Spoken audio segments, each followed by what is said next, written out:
أعوذ بالله من الشيطان الرجيم يا أيها الذين آمنوا اصبروا وصابروا ورابطوا واتقوا الله لعلكم تفلحون.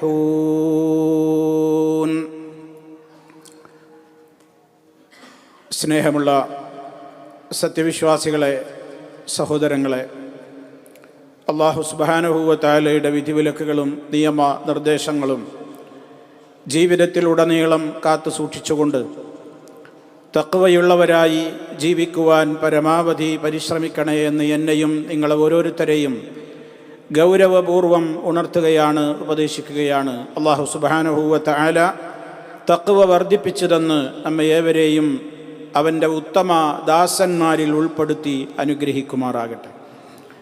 സഹോദരങ്ങളെ, ജീവിതത്തിൽ വിജയം നേടുക, രണ്ട് ലോകത്തും അള്ളാഹുവിൻ്റെ തൃപ്തി നേടിയവരായി ജീവിക്കുവാൻ സാധിക്കുക എന്നുള്ളതാണ് സത്യവിശ്വാസികളുടെ ഏറ്റവും വലിയ ആഗ്രഹവും അവരുടെ പ്രാർത്ഥനയും.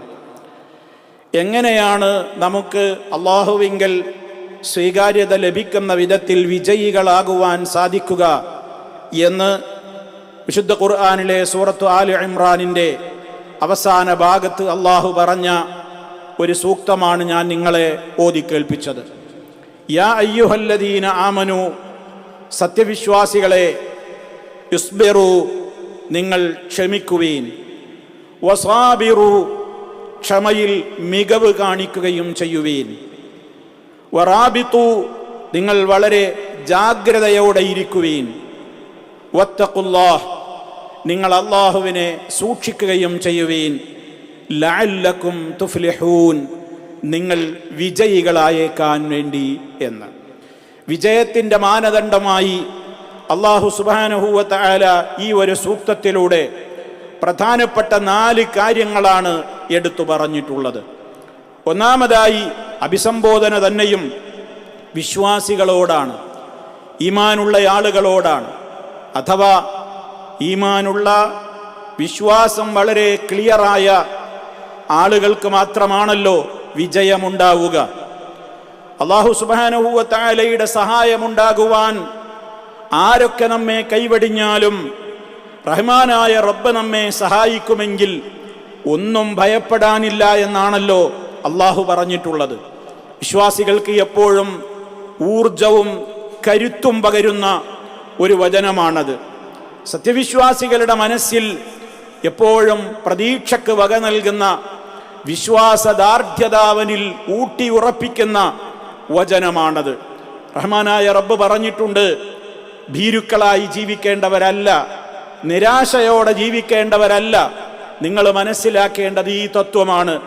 ഇൻ യൻസുറുക്കുമുല്ലാഹ്, അല്ലാഹു നിങ്ങളെ സഹായിക്കുമെങ്കിൽ ഫലാ ഗാലിബ ലക്കും, നിങ്ങളെ പരാജയപ്പെടുത്താനോ നിങ്ങളെ അതിജയിക്കുവാനോ ഒരു ശക്തിക്കും സാധിക്കുകയില്ല.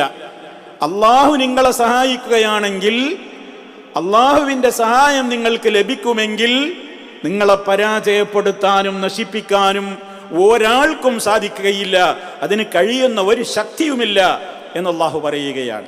അതേ അവസരത്തിൽ വഇൻ യഖ്ദുൽകും, അവൻ നിങ്ങളെ കൈവടിഞ്ഞാലോ, അല്ലാഹു നിങ്ങളെ കൈവടിഞ്ഞാലോ, ഫമൻ ദല്ലദീ യൻസുറുക്കും മിൻ ബഅദി, അവന് ശേഷം നിങ്ങളെ സഹായിക്കാൻ ആരാ ഉള്ളത്? ആര് വിചാരിച്ചാലും സഹായിക്കാൻ കഴിയില്ല. റബ്ബ് കൈവടിഞ്ഞാൽ, ഇതാണ് അല്ലാഹു തആല വളരെ കൃത്യമായി തന്നെ പറഞ്ഞിട്ടുള്ളത്. അതുകൊണ്ട് തന്നെ വിശ്വാസികൾ എപ്പോഴും റബ്ബിൻ്റെ ഭാഗത്ത് നിന്നുള്ള സഹായം തന്നിൽ നിലനിൽക്കുവാൻ ആവശ്യമായതൊക്കെ തന്നിൽ ഉണ്ടോ എന്ന് പരിശോധിക്കണം. റബ്ബിൻ്റെ സഹായം തനിക്ക് നഷ്ടമാകുന്ന ഏതെങ്കിലും ദുർഗുണങ്ങൾ അഥവാ അല്ലാഹു എന്നെ കൈവടിയുന്ന ഏതെങ്കിലും സ്വഭാവങ്ങൾ എന്നിലുണ്ടോ എന്നും ഓരോരുത്തരും പരിശോധിക്കേണ്ടതുണ്ട്.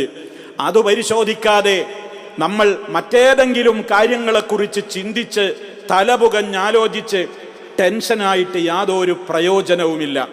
റബ്ബിൻ്റെ സഹായം നമുക്ക് കിട്ടുമോ? അതിന് നമ്മൾ അർഹരാകാൻ മാത്രം ഈമാനിക ബലം നമുക്കുണ്ടോ? റബ്ബ് സഹായിക്കാമെന്ന് പറഞ്ഞത് ചപ്പ് ചവറുകളെയല്ല, വകാന ഹഖ്ഖൻ അലൈനാ നസ്റുൽ മുഅ്മിനീൻ. മുഅ്മിനീങ്ങളെ സഹായിക്കാമെന്നാണ് അല്ലാഹുവിന്റെ കരാർ. അല്ലാഹു സുബ്ഹാനഹു വ തആല മുഅ്മിനീങ്ങളുടെ കൂടെയാണ്, വിശ്വാസികളുടെ കൂടെയാണ്. അതുകൊണ്ട് തന്നെ നമ്മുടെ ജീവിതത്തിൽ റഹ്മാനായ റബ്ബിവിടെ വിജയം വരിക്കുവാൻ ആവശ്യമായ കാര്യങ്ങൾ നമ്മോട് വിളിച്ചു പറയുമ്പോൾ ആദ്യം തന്നെ സംബോധന ചെയ്തത് അടിവരയിട്ട് മനസ്സിലാക്കണം, യാ അയ്യുഹല്ലദീന ആമനു എന്നാണ്. വിശ്വസിച്ചവരെ. അപ്പൊ വിശ്വാസികളോടാണ് സംസാരം, ഈമാൻ പൂർണ്ണമായവരോടാണ് സംസാരം.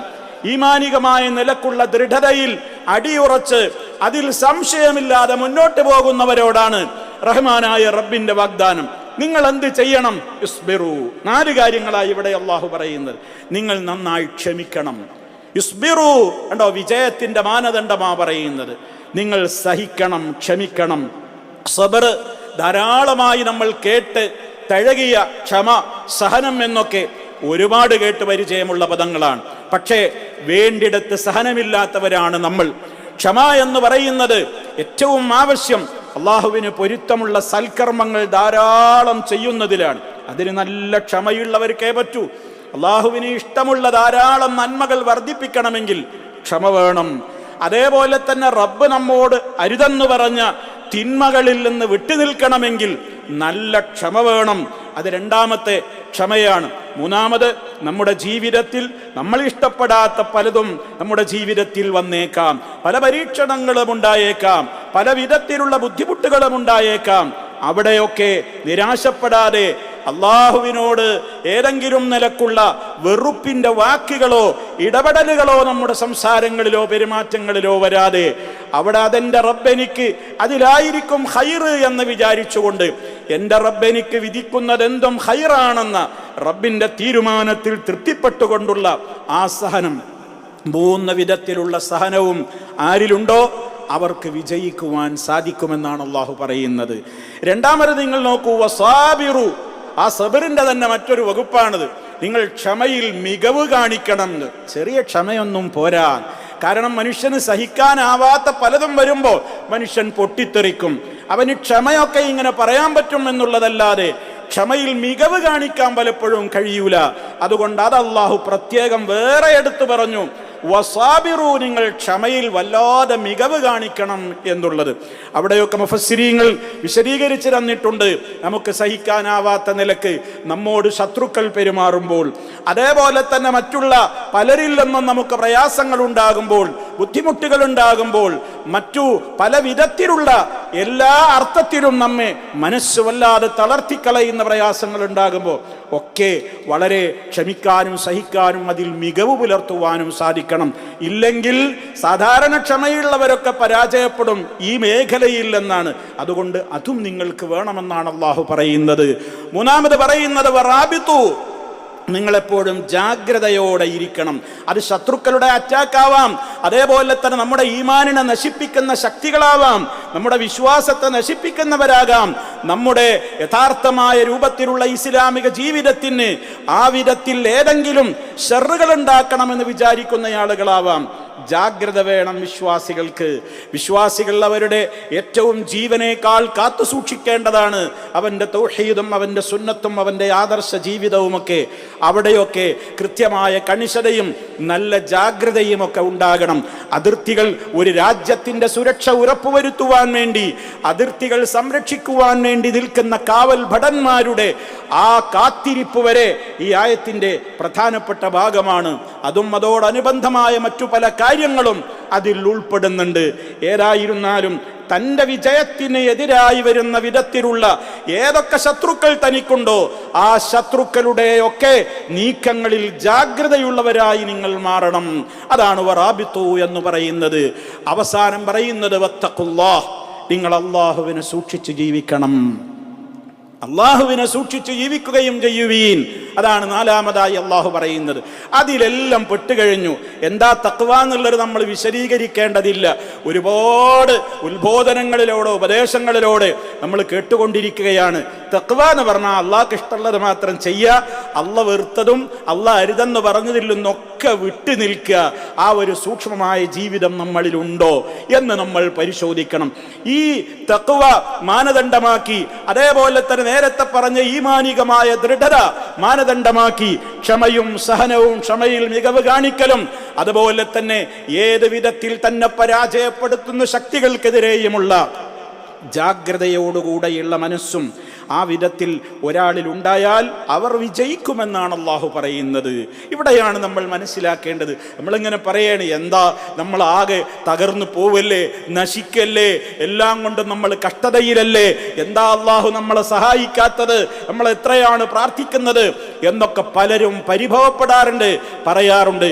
ആലോചിക്കുക, ഇതൊന്നും വെറുതെ അങ്ങനെ കൈത്തളികയിൽ ഇങ്ങനെ കൈത്തലത്തിൽ വെച്ച് നീട്ടിത്തരുന്നതല്ല റബ്ബിന്റെ സഹായം. റബ്ബ് സഹായിക്കാമെന്ന് പറഞ്ഞിട്ടുള്ള ആ ഉപാധികളും കണ്ടീഷനുകളും പൂർത്തിയാക്കിയവരാണോ ഞാനും നിങ്ങളും എന്ന് പറഞ്ഞിട്ട് വേണം, അത് പരിശോധിച്ചിട്ട് വേണം അള്ളാഹിനോട് പരിഭവപ്പെടാൻ. എന്താ റബ്ബേ ഞങ്ങളെ സഹായിക്കാത്തത്, എന്താ ഇങ്ങനെയൊക്കെ ആകുന്നത്, എന്താ രാജ്യം ഇങ്ങനെ, എന്താ ലോകം ഇങ്ങനെ എന്നൊന്നും പറഞ്ഞിട്ട് പ്രയോജനമില്ല. അള്ളാഹ് സഹായിക്കാമെന്ന് പറഞ്ഞിട്ടുള്ള ഇടത്തൊക്കെ അവൻ പറഞ്ഞിട്ടുള്ള ഉപാധികളും കണ്ടീഷനുകളുമുണ്ട്. അതെന്റെ ജീവിതത്തിലുണ്ടോ, അത് ഞാൻ പാലിക്കാറുണ്ടോ, എന്നിട്ടാ അള്ളാഹിനോട് പറഞ്ഞിട്ട് ഉത്തരം കിട്ടിയോ ഇല്ലേ എന്നൊക്കെ പരിഭവപ്പെടേണ്ടത്. ഇത് ഞാനും നിങ്ങളും വളരെ ഗൗരവത്തോടെ മനസ്സിലാക്കുകയും, റഹ്മാനായ റബ്ബ് പറഞ്ഞ ഈ പോയിന്റുകൾ വിശാലമാണ്, ഓരോ കാര്യങ്ങളും വളരെ വിശാലമാണ്. അതിൻ്റെയൊക്കെ കാര്യങ്ങളിൽ ഏതൊക്കെ കാര്യങ്ങളിലാണ് തൻ്റെ ഭാഗത്ത് വീഴ്ച എന്ന് ഞാനും നിങ്ങളും പരിശോധിക്കുകയും കമ്മികൾ നികത്തുവാനും ന്യൂനതകൾ പരിഹരിക്കുവാനും ശ്രമിച്ചുകൊണ്ട് റബ്ബിലേക്ക് അടുക്കുക. റബ്ബിന്റെ സഹായമുണ്ടാകും, തീർച്ചയാണ്. അത് അള്ളാഹുവിന്റെ വാഗ്ദത്തമാണ്. റബ്ബ് വാഗ്ദത്തം ചെയ്താൽ ഏതെങ്കിലും രാഷ്ട്രീയ പാർട്ടികളോ മറ്റുള്ളവരോ വാഗ്ദത്തം ചെയ്യുന്നത് പോലെയാവില്ല. അള്ളാഹുവിന്റെ കരാറ് അത് നടക്കുക തന്നെ ചെയ്യും. അവൻ കരാറുകൾ പാലിക്കാത്തവനല്ല. വളരെ കൃത്യമായി അള്ളാഹു അവനെ കുറിച്ചത് ആവർത്തിച്ച് പറഞ്ഞിട്ടുള്ളതുമാണ്. അതുകൊണ്ട് സഹോദരങ്ങളെ, വിജയത്തിന്റെ നിദാനങ്ങളായ ഈ മാനദണ്ഡങ്ങൾ നമ്മൾ പൂർത്തിയാക്കുക. റഹ്മാനായ റബ്ബ് അവന്റെ സഹായം എല്ലാ അർത്ഥത്തിലും ഏത് തലത്തിലും അവൻ നമുക്ക് പ്രദാനം ചെയ്യുമാറാകട്ടെ, പോരായ്മകൾ പരിഹരിക്കുമാറാകട്ടെ. അഖൂലു ഖൗലി ഹാദാ വഅസ്തഗ്ഫിറുല്ലാഹ ലീ വലക്കും ഫസ്തഗ്ഫിറൂഹു ഇന്നഹു ഹുവൽ ഗഫൂറുർ റഹീം. അൽഹംദുലില്ലാഹി വഹ്ദഹു വസ്സലാത്തു വസ്സലാമു അലാ മൻ ലാ നബിയ്യ ബഅദഹു വഅലാ ആലിഹി വസഹ്ബിഹി വമൻ തബിഅ ഹദിയഹു. അമ്മാ ബഅദു ഫഊസീകും ഇബാദല്ലാഹ് വനഫ്സി ബിതഖ്വല്ലാഹ്. അള്ളാഹുവിനെ സൂക്ഷിച്ച് ജീവിക്കണേ. ഒരിക്കൽ കൂടി എന്നെയും നിങ്ങൾ ഓരോരുത്തരെയും ഗൗരവപൂർവ്വം ഉണർത്തുകയാണ്. സഹോദരങ്ങളെ, ജീവിതത്തിൽ അള്ളാഹു സുബ്ഹാനഹു വ തആലയുടെ സഹായം ലഭിക്കുവാനുള്ള മാനദണ്ഡങ്ങളാണ് നമ്മൾ പറഞ്ഞു കഴിഞ്ഞത്. ഏത് രാജ്യത്ത് താമസിക്കുമ്പോഴും ആ രാജ്യത്തെ നിർഭയത്വത്തോടുകൂടെ താമസിക്കുവാൻ, ആ രാജ്യത്തിൻ്റെ സുരക്ഷ, ആ രാജ്യത്തിൽ സമാധാനം നിലനിൽക്കുക എന്നുള്ളത് ഏതൊരു പൗരനും ആഗ്രഹിക്കുന്ന കാര്യമാണ്. മഹാനായ ഖലീലുല്ലാഹി ഇബ്രാഹിം അലൈഹിസ്സലാം മക്ക രാജ്യത്തിന് വേണ്ടി പ്രാർത്ഥിച്ചു. റബ്ബി ജഅൽ ഹാദൽ ബലദ ആമിന. റബ്ബേ, എൻ്റെ രക്ഷിതാവേ, ഈ നാടിനെ നീ നിർഭയത്വത്തിൻ്റെ നാടാക്കി മാറ്റണേ എന്ന്. നബി സല്ലല്ലാഹു അലൈഹി വസല്ലമ മക്ക രാജ്യം വിടുമ്പോൾ ഇഷ്ടല്ലാതെയാണ് അവിടുന്ന് പോകുന്നത്. മദീനയിലേക്ക് ഹിജറ പോകേണ്ടി വന്നപ്പോൾ മക്കയുടെ അതിർത്തി കിടക്ക് മദീനയിലേക്ക് ഇങ്ങനെ പോകുന്ന നേരത്ത് മക്കയിലേക്ക് തിരിഞ്ഞു നിന്നുകൊണ്ട് ആ സ്നേഹം പ്രകടിപ്പിച്ചു. മാഥിയബക്കി, രാജ്യങ്ങളിൽ വെച്ച് ഏറ്റവും മിൻ ബലദിൻ, രാജ്യങ്ങളിൽ വെച്ച് ഏറ്റവും വിശുദ്ധമായ മണ്ണാണ് നീ. വഹബ്ബകീലയ്യ, എനിക്ക് ഏറ്റവും ഇഷ്ടപ്പെട്ട സ്ഥലമാണ് നീ. പക്ഷെ ഇവിടുന്ന് പോകാൻ ഇഷ്ടമുണ്ടായിട്ടല്ല, ഞാൻ പോകേണ്ടി വരികയാണ് എന്ന്. ആ രാജ്യത്തോടുള്ള സ്നേഹം, അവിടുന്ന് പിറന്ന, അവിടുന്ന് താമസിക്കുന്ന രാജ്യത്തിൻ്റെ നിർഭയത്വം. മദീനയിലെത്തിയപ്പോഴും അവിടെയാണ് പിന്നെ താമസിക്കുന്നത്. അവിടുത്തെ നിർഭയത്വത്തിന് വേണ്ടി അവിടുന്ന് പ്രാർത്ഥിച്ചു, മദീനക്ക് വേണ്ടി പ്രാർത്ഥിച്ചു. ഇതൊക്കെ ഒരു രാജ്യത്ത് നിവസിക്കുമ്പോൾ അവിടെ നിവസിക്കുന്ന ആളുകൾ ആഗ്രഹിക്കേണ്ട കാര്യം അവിടെ സമാധാനം നിലനിൽക്കണമെന്നാണ്, സുരക്ഷയുണ്ടാകണമെന്നാണ്, നിർഭയത്വം ഉണ്ടാകണമെന്നാണ്. ആ നിർഭയത്വത്തിനോ അതുപോലെ തന്നെ സുരക്ഷിതത്വത്തിനോ സമാധാനത്തിനോ വിരുദ്ധമായ ഒരു നീക്കങ്ങളും ഒരു രാജ്യത്ത് നിവസിക്കുന്ന ഒരാളിൽ നിന്നും ഉണ്ടാകുവാൻ പാടില്ല. ജോലിക്കാർ അവരുടെ ജോലികൾ കൃത്യമായി നിർവഹിക്കൽ അവരേറ്റെടുത്ത അമാനത്താണ്. എവിടെയാണെങ്കിലും വിദ്യാർത്ഥി അവന്റെ പഠനത്തിൽ മികവ് കാണിക്കൽ അവൻ ഏറ്റെടുത്ത അമാനത്താണ്. എവിടെയാണെങ്കിലും എവിടെയും വിശ്വാസികൾ അവരുടേതായ കടമകൾ നിർവഹിച്ചുകൊണ്ട് മുന്നോട്ട് പോകുമ്പോൾ ആ രാജ്യം തകരില്ല. രാജ്യത്ത് സുരക്ഷയുണ്ടാകും, സമാധാനമുണ്ടാകും. പ്രാർത്ഥനയോടുകൂടി അള്ളാഹുവിൻ്റെ കൽപ്പനകൾ പാലിച്ചുകൊണ്ട് ജീവിക്കുകയും ചെയ്യുമ്പോൾ റബ്ബിൻ്റെ സഹായവും ഉണ്ടാകും. ഇത് നമ്മൾ മനസ്സിലാക്കുക. എല്ലാ പോരായ്മകളും നമ്മുടെ ജീവിതത്തിൽ വരുന്നുണ്ടോ ഏതെങ്കിലും വിധത്തിൽ എന്ന് പരിശോധിക്കുകയും റബ്ബിനോട് ചോദിച്ചാൽ ഉത്തരം കിട്ടുന്ന വിധത്തിൽ റബ്ബിനോടൊരടുപ്പം നേടുന്ന ആളുകളായി മാറുവാനും നമ്മളെല്ലാവരും പരിശ്രമിക്കുക. റഹ്മാനായ റബ്ബ് എല്ലാ അർത്ഥത്തിലും തഖ്വ ഉള്ള നല്ലവരിൽ നമ്മെ ഓരോരുത്തരെയും ഉൾപ്പെടുത്തി അനുഗ്രഹിക്കുമാറാകട്ടെ. നമ്മിൽ രോഗികൾക്ക് അല്ലാഹു ശിഫ നൽകുമാറാകട്ടെ. നമ്മിൽ നിന്ന് മരണപ്പെട്ടു പോയ ആളുകളുണ്ട്. അടുത്ത ദിവസങ്ങളിലായി നമ്മുടെ പള്ളിയിൽ വർഷങ്ങളോളം ജുമഅക്ക് പങ്കെടുത്തിരുന്ന, റോളയിൽ ഒരു കച്ചവടം ചെയ്തിരുന്ന നമ്മുടെ ഒരു സഹോദരൻ, അദ്ദേഹം ഇന്നലെ പെട്ടെന്ന് കർമ്മരംഗത്ത് പ്രവർത്തിച്ചു കൊണ്ടിരിക്കെ തന്നെ നല്ലൊരു മനുഷ്യനായിരുന്നു അദ്ദേഹം ഇന്നലെ പെട്ടെന്ന് മരണപ്പെട്ടു പോയി. ഈ നാട്ടിലാണ് അദ്ദേഹം ഉള്ളത്. അല്ലാഹു സുബ്ഹാനഹു വ തആല അതുപോലെ പല ആളുകളും നമ്മുടെ പരിചയത്തിലുള്ളവരും അല്ലാത്തവരുമൊക്കെ ഇടപറഞ്ഞു പോവുകയാണ്. നമ്മൾ മനസ്സിലാക്കണം, എപ്പോഴാണ് ആ വിളി വരിക എന്നുണ്ടെങ്കിൽ നമ്മളൊക്കെ റെഡിയായിട്ടിരിക്കണം. ഈമാനികമായ റെഡിയാവലാണ് ഏറ്റവും പ്രധാനമെന്ന് മനസ്സിലാക്കുക. മറ്റെന്തിനേക്കാളും ഉപരി അതാണ്. മുഅ്മിനായി മരിക്കുവാൻ നമുക്ക് സാധിക്കണം. റബ്ബേ, ഞങ്ങളിൽ നിന്ന് മരിച്ചു പോയിട്ടുള്ള, മരണപ്പെട്ടു പോയിട്ടുള്ള ഞങ്ങളുടെ സഹോദരങ്ങളുടെ ഖബറുകൾ നീ വിശാലമാക്കി കൊടുക്കണമേ. അവരുടെ പാപങ്ങളെല്ലാം പുറത്തു കൊടുക്കണമേ. ഞങ്ങളെയും അവരെയും നിൻ്റെ ജന്നത്തിൽ ഒരുമിച്ച് കൂട്ടണേ. അതേപോലെ തന്നെ ജഹന്നമിൽ നിന്ന് ഞങ്ങളെ കാത്തുരക്ഷിക്കണമേ. ഈ രാജ്യത്തിൻ്റെ ഭരണാധികാരിയുമായി ബന്ധപ്പെട്ടിട്ടുള്ള ആ കുടുംബത്തിൽപ്പെട്ട ഒരു വ്യക്തിത്വത്തിൻ്റെ മരണവാർത്തയും നമ്മൾ ഇന്നലെ അറിഞ്ഞു. എല്ലാവർക്കും അല്ലാഹു സുബ്ഹാനഹു വ തആല പരലോകത്ത് ഉന്നതമായ സ്ഥാനം നൽകി അനുഗ്രഹിക്കുമാറാകട്ടെ. അല്ലാഹുമ്മ ഗ്ഫിർ ലിൽ മുഅ്മിനീന വൽ മുഅ്മിനാത്ത് വൽ മുസ്ലിമീന വൽ മുസ്ലിമാത്ത് അൽ അഹ്യാഇ മിൻഹും والأموات إنك مجيب الدعوات وقاضي الحاجات. اللهم أعز الإسلام والمسلمين وأذل الشرك والمشركين. اللهم أجرنا وأجر والدينا من النار. اللهم وفق ولاة أمورنا لما تحبه وترضى. اللهم سدد خطى حاكمنا يا ذا الجلال والإكرام. ربنا اغفر لنا ذنوبنا وكفر عنا سيئاتنا وتوفنا مع الأبرار.